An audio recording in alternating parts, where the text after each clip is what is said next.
உங்கள் வீட்டில் இருக்க டாக் ஒழுங்காக சாப்பிட மாட்டேதா?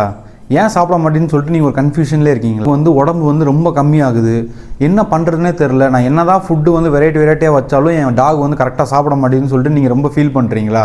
அப்போ நான் சொல்கிறத கரெக்டாக ஃபாலோ பண்ணுங்கள். உங்கள் டாக் ரொம்ப ஹெல்த்தியாக இருக்கும், அது லைஃப் ஸ்பேனும் ரொம்ப இன்க்ரீஸ் ஆகும். மறக்காம வீடியோ சேவ் பண்ணி வச்சுட்டு நம்ம சேனலை சப்ஸ்கிரைப் பண்ணி வச்சுக்கோங்க.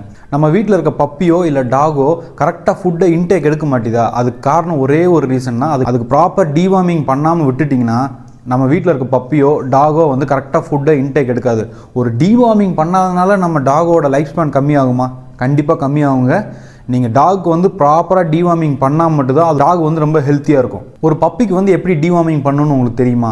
ஒரு பப்பி பிறந்த நாள்லேருந்து கரெக்டாக 35 டேஸில் ஃபஸ்ட்டு டீவார்மிங் பண்ணுவாங்க. அதுலேருந்து 15 டேஸ் கழித்து 45 டேஸில் செகண்ட் டீவார்மிங் பண்ணுவாங்க. எப்போல்லாம் நம்ம வேக்சினேஷன் பண்ணுறோமோ அப்போல்லாம் ஒரு டீவார்மிங் பண்ணிகிட்டே வருவாங்க. நம்ம வேக்சின் ஷெடியூலுக்கு ஏற்ற மாதிரி டீவார்மிங் நீங்கள் ப்ராப்பராக பண்ணிட்டே வந்தால் எந்த ப்ராப்ளமும் வரவே வராது. ஆனால் என் பப்பி 6 மந்த் ஆயிடுச்சு. ஒரு பப்பி செமி அடல்ட் ஸ்டேஜ் வந்ததுக்கப்புறம் 2 months ஒன்ஸ் நம்ம கண்டிப்பாக டீவார்மிங் பண்ணி ஆகணும். பப்பியை டீவார்மிங்கே பண்ணாமல் விட்டிங்கன்னா பப்பி நல்லா மெலிஞ்சு போய் அந்த பப்பியோ இல்லை அந்த டாக் மோஷன் போகிறப்போ நிறைய வார்ம்ஸை உங்களுக்கு லைவாக நீங்கள் கண்ணாரே பார்க்க முடியும். அப்போ அவ்வளோ வார்ம்ஸ் அந்த உடம்புக்குள்ள இருக்கிறப்ப அதுக்கு பசிக்கவும் செய்யாது, ஃபுட்டை கரெக்டாக இன்டேக் எடுக்காது.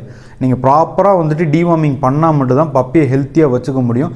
மறக்காமல் உங்கள் வெட்டை கன்சல்ட் பண்ணிவிட்டு உங்கள் டாக் ப்ராப்பராக டீவார்மிங் பண்ணுங்கள். உங்கள் பீஸையும் உங்கள் டாக்ஸையும் ரொம்ப ஹெல்த்தியாக வச்சுக்கோங்க.